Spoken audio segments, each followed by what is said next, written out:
Bismillahirrahmanirrahim. Assalamualaikum warahmatullahi wabarakatuh. Salam sejahtera untuk kita semua. Tabi pun, ibu dan bapak, rekan-rekan sekalian, jumpa lagi dengan kami. Kali ini kami akan berbagi informasi, utamanya bagi rekan-rekan yang telah mengikuti PPG Prajabatan ya. Gelombang pertama di tahun 2022-2023 yang lalu. Ini adalah keputusan yang ditunggu-tunggu, yaitu tentang kelulusan ya. Uji kompetensi pendidikan profesi guru bagi rekan-rekan yang mengikuti PPG Prajabatan gelombang 1 tahun 2023. Berdasarkan keputusan Dirjen Guru dan Tenaga Kependidikan nomor 5457/B-TT-B2/00.02/2023 telah diumumkan ya terkait dengan kelulusan bagi peserta PPG Prajabatan gelombang 1 tahun 2022-2023. Teman-teman bisa langsung cek, kunjungi websitenya Direktorat PPG, dan juga kemudian nanti masuk di beritanya Prajabatan. Baru sekali tanggal 13 September hari ini telah diumumkan uji kompetensi pendidikan profesi guru ya, pendidikan PPG Prajabatan. Teman-teman bisa cek. Nah, yang terpenting adalah setelah dinyatakan lulus, apa saja yang akan didapat ya begitu oleh teman-teman yang sudah lulus PPG Prajabatan ini ya. Yang pertama tentu teman-teman akan mendapatkan atau berhak atas kepemilikan sertifikat pendidik sebagai bukti teman-teman diakui ya sebagai guru profesional begitu ya. Tentu ini sesuai dengan bidang studi yang diampu. Nah, kemudian benefit ataupun keistimewaan dan lain sebagainya berkaitan dengan telah dinyatakan lulus teman-teman dari PPG Prajabatan, itu sebagaimana disampaikan oleh Ibu Dirjen GTK sendiri, Ibu Nunuk Suryani, pada beberapa waktu yang lalu ketika mengisi webinar ya tentang pendidikan Prajabatan, kebijakan-kebijakan dan tentunya masa depan bagi guru-guru lulus Prajabatan seperti apa, dan juga ini disampaikan oleh beberapa narasumber pada webinar beberapa waktu yang lalu. Nah, teman-teman boleh simak video selengkapnya, petikan selengkapnya dari apa yang disampaikan oleh Ibu Dirjen dan juga beberapa narasumber berikut ini.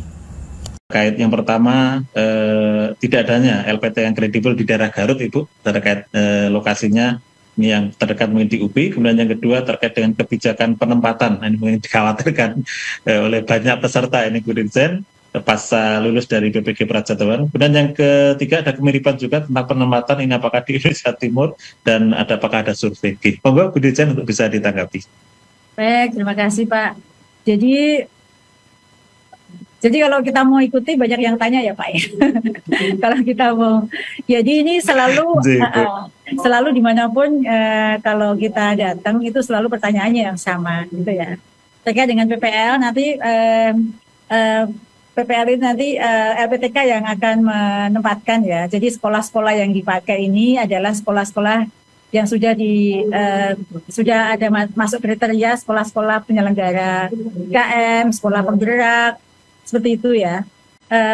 Desain awalnya sebenarnya nanti arah ke depannya itu mereka akan ditempatkan di sekolah-sekolah yang akan guru-gurunya pensiun, sehingga dia sudah seperti kampus Merdeka itu ya, magang, kemudian nanti setelah magang gurunya gurunya masuk gitu ya. Itu arah ke depan kita. Tapi saat ini itu belum bisa dilaksanakan, masih dilaksanakan di sekolah-sekolah yang menjadi rujukan. Sekolah-sekolah yang menjadi rujukan untuk PPL.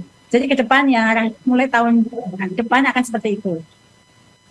Lalu terkait dengan penempatan ya, sebenarnya penempatan itu mahasiswa PPG itu sebenarnya kan sudah tanda tangan surat ini ya, tanda tangan ini enggak, fakta integritas enggak?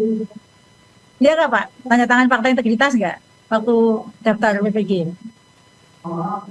Tanda tangan ya fakta integritas. Jadi sebenarnya memang saya analogikan begini ya, ini mahasiswa PPG bahwa prioritasnya tentu di daerah kewenangannya masing-masing. Misalnya dari Gunung Kidul akan ditempatkan di Gunung Kidul. Itu jika memang di daerah Gunung Kidul itu ada guru pensiun dengan mapel yang sama. Jadi kita sudah petakan nih daerah-daerah guru-guru yang akan pensiun tahun 2024 jumlahnya berapa, 77.000, di daerah mana saja, satuan pendidikan mana saja, gitu. Lalu dijajarkan dengan mahasiswa PPG dari daerah asalnya mana. Memang pada akhirnya tidak ketemu, Bapak Ibu, tidak bisa plek gitu ya. Oh, yang pensiun 77.000, yang dari Gunung Kidul itu bahasa Indonesia akan pensiun 5, matematika akan pensiun 7, sejarah akan pensiun 3, mahasiswa PPG-nya dari Gunung Kidul nggak ada yang sama. Nggak ada yang sama seperti itu. Tidak bisa sama persis. Kalau memang itu sama, tentu prioritasnya adalah ditempatkan di daerah masing-masing. Ya kan?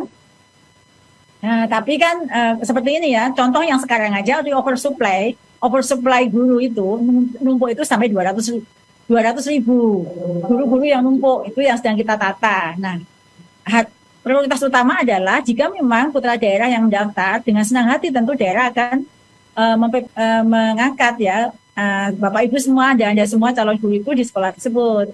Tapi jika memang daerah itu tidak tersedia lowongan yang sama gitu ya, arah ke depan kita akan terus mapping, tapi akan sangat sulit Pak. Kita mengundang putra daerah untuk daftar, kita ngerayu anak-anak dari daerah itu untuk ikut kuliah PPG, ini pada akhirnya akan sulit. Dan tentu kalau anak-anak muda yang penuh tantangan. Ya, positif. Jadi Pak, ada satu pertanyaan nih Pak, yang mungkin banyak pertanyaan terkait apa sih keuntungan mengikuti PPG Prajabatan ini dengan mendapatkan sertifikat pendidik, apakah menjadi prioritas saat mendaftar ASN atau untuk mendaftar menjadi guru nanti, apa yang membedakan gitu dengan mendapatkan sertifikat lulusan PPG Prajabatan ini gitu. Sehingga menjadi motivasi nih sahabat PPG semuanya. Iya Mbak Agnes, teman penanya ya, dari siapa Mbak Agnes tadi? Atau untuk semua teman-teman ya, saya kira mungkin pertanyaannya juga hampir sama. Yang jelas ya, atau yang pertama ya pasti bermanfaat. Pasti bermanfaat. Jadi gini, dari sisi regulasi ya, kedudukan pendidikan profesi guru, yang kemudian nanti tentu hasilnya adalah sertifikasi pendidik. Ini kan salah satu pendidikan profesi. Jadi pendidikan profesi itu bukan hanya guru. Di profesi yang lain juga dilakukan pendidikan profesi. Ada dokter, insinyur, kemudian ada pula psikolog, dan profesi-profesi yang lain. Nah, manfaatnya tentu guru itu, tadi kan di awal saya sudah sampaikan ya, bahwa untuk menjadi guru itu harus bersertifikat pendidik. Jadi manfaatnya tentu untuk menduduki jabatan profesi itu. Gitu. Yang tidak memiliki sertifikat pendidik itu ya artinya harus segera bersertifikat bagi yang sudah duduk sebagai guru saat ini ya, atau sudah bertugas sebagai pengajar di satuan pendidikan. Bagi teman-teman yang saat ini memasuki pendidikan profesi guru prajabatan, ini dipersiapkan untuk menjadi guru yang sudah lengkap dengan sertifikat pendidiknya. Oke, itu yang pertama itu tentu manfaatnya ke sana karena guru adalah jabatan profesi. Kemudian yang kedua, apakah ada prioritas? Iya, tentu saja iya, karena rekrutmen guru itu nanti gitu, itu kan juga yang utamanya adalah yang memang bersertifikat pendidik. Tadi ada surat edaran ya dari Menpan, sempat saya tayangkan itu Mbak Agnes, bahwa